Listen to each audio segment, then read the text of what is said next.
साथियों नमस्कार। कुछ मेन प्रकरणों पे बात कर लेते हैं। एक तो आज की जो न्यूज़ है, शिक्षक भर्ती 24 से अधिक अभ्यर्थियों को कोर्ट से इन्हें राहत मिली है। दूसरा, नैनीताल की जो नियुक्ति आदेश है उनकी अभ्यर्थियों की सूची देख लेते हैं, किसको कौन कौन से विद्यालय मिला है, कितने लोगों को अभी लिया गया है और कितनों को आने वाले टाइम पे लेंगे, इसके बारे में भी जान लेते हैं। पहले इस प्रकरण को समझ लेते हैं क्या बोला गया है इसमें। ठीक है। प्रदेश में सहायक अध्यापक के पदों पर नियुक्ति के लिए काउंसलिंग में देर से पहुंचे 24 से अधिक अभ्यर्थियों को हाईकोर्ट से बड़ी राहत मिली है। कोर्ट ने इन अभ्यर्थियों के लिए पद रिक्त रखने के निर्देश देते हुए राज्य सरकार को 4 सप्ताह में जवाब दाखिल करने के लिए निर्देश दिए हैं। अगली सुनवाई 27 फरवरी को होगी। जैसे अभी हाल ही में आप लोगों ने देखा होगा, चंपावत, उत्तरकाशी, रुद्रप्रयाग में अभ्यर्थियों को जो है काउंसलिंग कराने का मौका मिला था 24 तारीख को। ठीक है। तो कहीं ना कहीं अभी जो है और अभ्यर्थियों को देखा गया है कि उन्हें राहत मिली है। गुरुवार को अवकाशकालीन पीठ के न्यायाधीश न्यायमूर्ति सुभाष उपाध्याय की एकल पीठ के समक्ष उत्तरकाशी के सुरेश गैरोला, अल्मोड़ा के हरीशचंद्र, बागेश्वर के आनंद कफलटिया, लक्ष्मण चंद समेत अन्य अभ्यर्थियों की याचिकाओं पर एक साथ सुनवाई हुई। अभ्यर्थियों का कहना था कि 10 जनवरी शनिवार की रात को सोमवार को काउंसलिंग की जानकारी वेबसाइट में जारी हुई। 12 जनवरी को पूरे राज्य के जिलों में काउंसलिंग के लिए देरी से पहुंचे, जबकि 4 बजे उनके मूल शैक्षणिक प्रमाण पत्र वापस किए, जिससे उन्हें दूसरे जिले की काउंसलिंग में शामिल होने का अवसर नहीं मिला। याचियों के अधिवक्ता का कहना था कि विभाग की ओर से स्क्रीनिंग सूची तो जारी की गई, लेकिन काउंसलिंग की पात्रता सूची जारी नहीं की गई। चयनित अभ्यर्थियों की मेरिट सूची भी जारी नहीं की गई।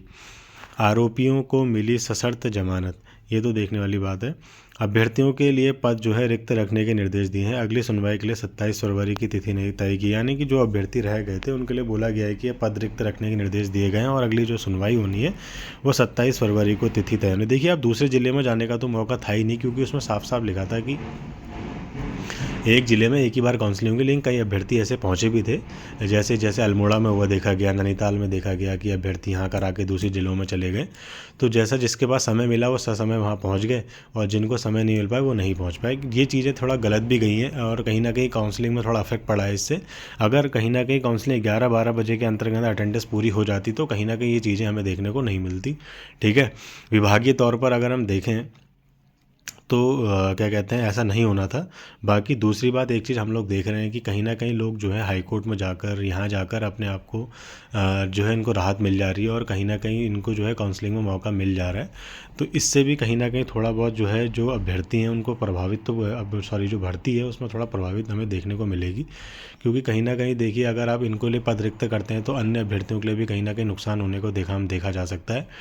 बाकी दूसरी एक चीज़ समझ में आ रही है कि हमें अभी जो जैसे अब आप जितने भी ज़िलों की लिस्ट देखेंगे तो कहीं ना कहीं जो है सीटें कहीं ना कहीं हर ज़िले में बचते हुए हमें दिख रही। तो कहीं ना कहीं बचे हुए अभ्यर्थी जो है उन सूचियों में हमें देखने को मिलेंगे। जहां 1035 अभ्यर्थी जो हैं उनको देहरादून बुलाया गया था, उसमें से कईयों को नियुक्ति आदेश नहीं दिए गए और कुछों को जो है होल्ड पर रख दिया गया, और करीबन 635 अभी भी सीटें बची हुई हैं जिसमें जो है चयन होना बाकी है। तो मान के चलिए, जब दूसरी लिस्ट आएगी या अगर इकट्ठे ये लोग सारी लिस्ट जारी कर देते हैं तो उसमें जो है हम अन्य अभ्यर्थियों की जानकारी हमें स्वतः ही देखने को मिल जाएगी। जो जितने अभ्यर्थी जो परेशान हो रहे हैं कि सर हमें तो नाम नहीं आया, हम भी कट ऑफ के अंदर आ रहे थे, ये चीज़ें ऐसे सामने आ रही हैं, तो आप लोग बिल्कुल परेशान मत होइए। जब दूसरी लिस्ट जारी हो जाएगी तो उसमें कहीं ना कहीं आपका नाम देखने को मिल जाएगा, अगर आप मेरिट लिस्ट के अंदर आ रहे हैं। और जो यूपी से उत्तराखंड में शादी करके आई उन महिलाओं को भी लिया जा रहा है। कहीं ना कहीं हमने नियुक्ति आदेश में देखा है, ऐसी अभ्यर्थियों की सूची हमने देखी है जहाँ पर इन महिलाओं को लिया गया है। NIS DLED के कई अभ्यर्थियों को भी देखा गया है उनको लिया गया है। ठीक है। कुछ अभ्यर्थी जिन पर शंका है तो उनकी जो है जाँच कर रही है निदेशालय द्वारा, जो है स्कूलों से या उनके जहाँ से उन्होंने कर रखा है कोर्स, तो वहाँ से उनसे जांच के आदेश दिए गए हैं कि पूछा गया है कि इस टाइम पे ऐसी चीज़ें थी, तो वो अगर जवाब में सही दे देते हैं, स्पष्टीकरण सही हो जाता है तो अभ्यर्थियों को लिया जाएगा। तो इसलिए बिल्कुल परेशान नहीं होना है, थोड़ा सा टाइम और लगेगा लेकिन जीत आप ही की होगी अगर आप लोग सही हैं। ठीक है। देखा, ऐसा है ना, सच को कोई नहीं हरा सकता, ये बात आप हमेशा अपने दिमाग में रखिए। क्योंकि आपके पास भी कई चीज़ें हैं, हथियार आपके पास भी हैं, ऐसा नहीं है, आप लोग भी कुछ ना कुछ कर सकते हैं अगर आपके साथ गलत होता है तो। बाकी इस चीज़ को लेकर परेशान नहीं होना है कि लिस्ट कब आ रही है क्या होगा, आप लोग बस थोड़ा सा इंतज़ार और कीजिए। ठीक है। बाकी अब जो हम नैनीताल की लिस्ट देख लेते हैं जो अभी हाल फिलहाल में ही जारी हुई है, जिसमें नियुक्ति आदेश दिए गए हैं कई अभ्यर्थियों के। तो देखिए, नैनीताल कार्यालय जिला शिक्षा अधिकारी प्रारंभिक शिक्षा नैनीताल दिनांक 27 जनवरी को आदेश जारी हुआ था, जिसमें लेवल 6 के पदों पर जो अभ्यर्थियों की सूचियाँ जारी की गई है उसके अंतर्गत हम देख लेते हैं किन किन अभ्यर्थियों के नाम है और 15 दिन के भीतर भीतर जो है इन्हें ज्वाइनिंग का बोला गया है। ठीक है, इसमें देखिए जहाँ तक हमने अभ्यर्थियों के नाम देख रहे हैं, करीबन 101 अभ्यर्थियों को लिया गया और करीबन 129 सीटें जो है नैनीताल में हमने देखी थी। 101 अभ्यर्थियों को लिया गया और स्कूल मैंने कहा था ना आपसे, अभी वहाँ मेनली उन्होंने रामगढ़, ओखलकांडा, धारी ब्लॉक जो है मेनली खोले गए थे।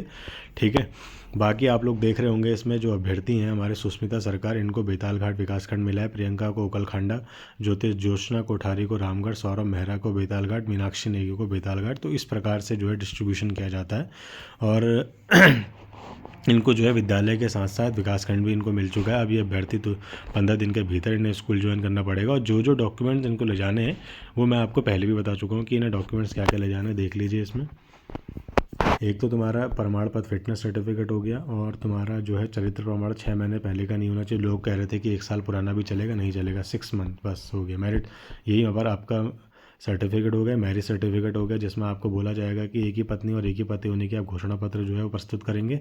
ठीक है, समस्त शैक्षिक प्रशिक्षण है, अन्य आवश्यक प्रमाण पत्र जो है दिनांक सहित आपको सेल्फ अटेस्ट करके देना पड़ेगा, सारे डॉक्यूमेंट्स जो हैं। ठीक है, एक प्रति आपकी ब्लॉक में जमा हो जाएगी, एक स्कूल में जमा हो, इस प्रकार से आपके सारे डॉक्यूमेंट्स आपको ले जाने पड़ेंगे।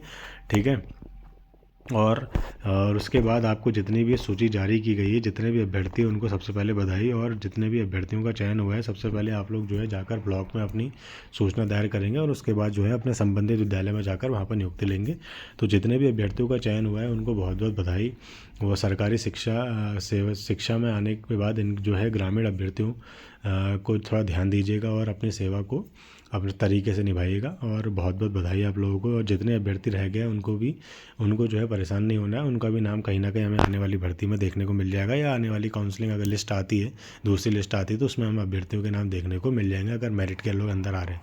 ठीक है, बाकी अगर ये लिस्ट आपको चाहिए होगी तो आप टेलीग्राम लिंक पर मुझे मैसेज कर सकते हैं, और जितने भी अभ्यर्थी हैं जिनके अन्य कोई प्रश्न होंगे इंपॉर्टेंट तो आप मुझे कॉमेंट सेक्शन में दे सकते हैं कि सर मुझे ऐसी ऐसी परेशानी, उसका जवाब ज़रूर मिलेगा। ठीक है, वीडियो देखने के लिए धन्यवाद।